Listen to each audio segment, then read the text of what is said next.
Cześć, dzisiaj pokażę Wam najnowszy wideorejestrator od marki Navitel. Ceny macie w linkach w opisie filmu. Zaczynamy! Dream Machines, laptopy dla graczy, akcesoria gamingowe i nie tylko. Linki do oferty w opisie filmu. Przed nami nowość w ofercie marki Navitel, czyli wideorejestrator R88 Pro GPS. Najmniejsza kamerka w ofercie, kosztująca poniżej 450 zł.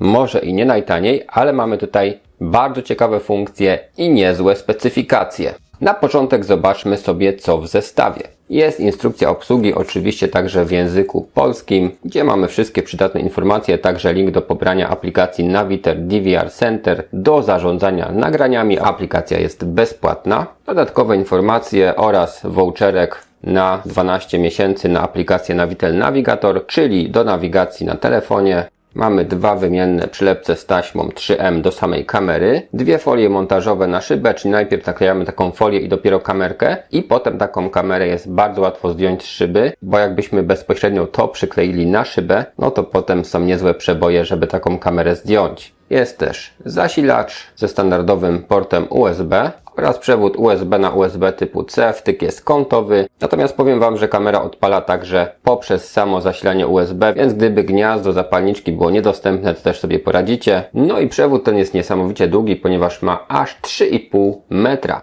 Jak na zasilający, no naprawdę sporo. No i samo urządzenie składa się z dwóch części. Kamerka jest faktycznie niewielka i waży naprawdę niewiele. Sama kamerka 46 gramów, a jak dołożymy uchwyt, to mamy 67. Tak wygląda samo opakowanie. Mamy tutaj dodatkowe informacje. Najważniejsze rzeczy są wypisane tutaj. Rozdzielczość 2.7K, czyli mamy po prostu wysoką rozdzielczość zapisu, jeszcze nie 4K, ale jednak dużo bardziej szczegółową niż standardowe Full HD. Optyka Sony Starvis 2, czyli sama rozdzielczość roboty nie robi, a robi ją także optyka. Tryb Night Vision Pro jest HDR, czyli ta jakość obrazu powinna być naprawdę niezła. Marketingowo wygląda to super, a już za chwilę będziecie mieli nagrania tak w dzień, jak i w nocy. Voice Control, czyli sterowanie głosowe, nagrywanie dźwięków, moduł GPS, cyfrowy prędkościomierz. Mamy także wbudowany Wi-Fi 5 GHz, jest G-sensor, regulowana podstawka, jest tryb parkingowy, bo to też często pytacie, jest tryb informacyjny, zasilanie przez USB typu C oraz obsługa kart microSD o pojemności do nawet 512 GB.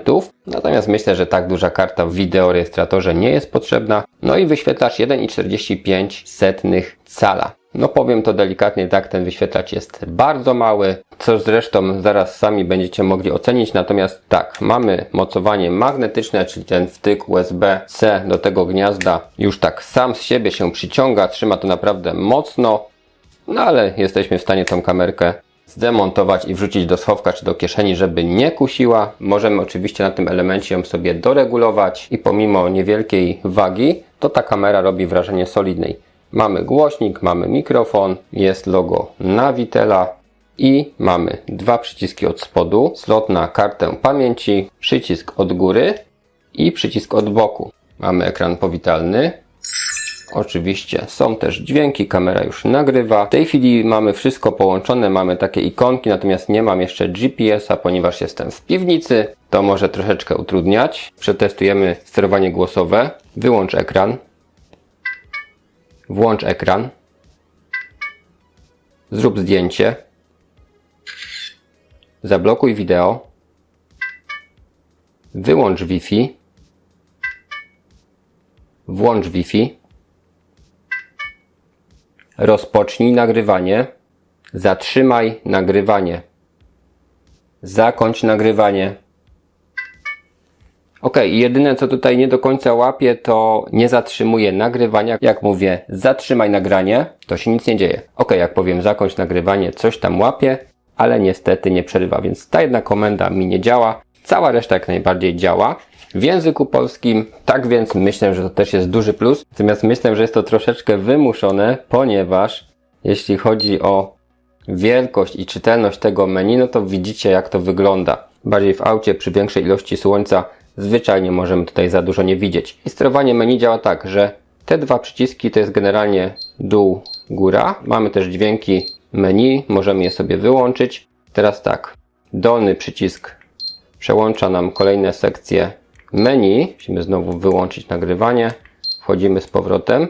a ten boczny przycisk służy jako wejście, wyjście. Czyli wybieramy sobie rozdzielczość i akceptujemy, albo jeszcze raz wchodzimy i wychodzimy tym dolnym przyciskiem. Mamy tutaj format karty, inne przydatne rzeczy, więc menu jest całkiem dobrze rozbudowane. Możemy także wejść w menu informacje o GPS. No i przechodzimy do próbek nagrań. Jeśli chodzi o rozdzielczość zapisanych plików, to jest to 2592 na 1944, natomiast jedynie w 25 klatkach na sekundę. Kąt widzenia jest naprawdę niezły, ponieważ jest to 135 stopni. No jak widzicie na dole ekranu zapisują się także dane, czyli data, godzina, współrzędne oraz aktualna prędkość. Tak więc to jest na pewno przydatne. Odnośnie modułu GPS, no to często zajmuje mu ładnych kilka minut połączenie się z satelitami, więc cyfrowy prędkościomierz działa, ale nie od razu. Co do powiadomień informacyjnych, robiąc ponad 200-kilometrową trasę, z urządzenia zaledwie kilkukrotnie usłyszałem sygnał ostrzegawczy i pojawiły się jakieś informacje na krótką chwilę. Dlatego moim zdaniem jest to typowo funkcja pomocnicza, a urządzenie, tak prawdę mówiąc, najbardziej plusuje niewielkim rozmiarem i łatwym demontażem z szyby. Te zalety są niepodważalne. Jakość nagrań jest naprawdę ok, wszystko jest szczegółowe. Natomiast w tej cenie spodziewałem się, że będzie odrobinkę lepiej. Co do trybu nocnego nie mam jakichś większych uwag. Wysoka jasność, dobra jakość kolorów, wszystko wygląda po prostu ok. Odnośnie trybu parkingowego urządzenie nie ma wbudowanej baterii, dlatego do poprawnego działania tego trybu będzie wymagany zewnętrzny boks zasilający, który marka Navitel ma także w swojej ofercie. Możemy także połączyć wideorejestrator z mobilną aplikacją Navitela. No i możemy tutaj zarządzać nagraniami. Mamy tryb transmisji wideo, czyli taki podgląd na żywo. Mamy zapisane trasy. Mamy podaną rozdzielczość i informacje. Zapisane zdarzenia. Tryb parkingowy, zdjęcia.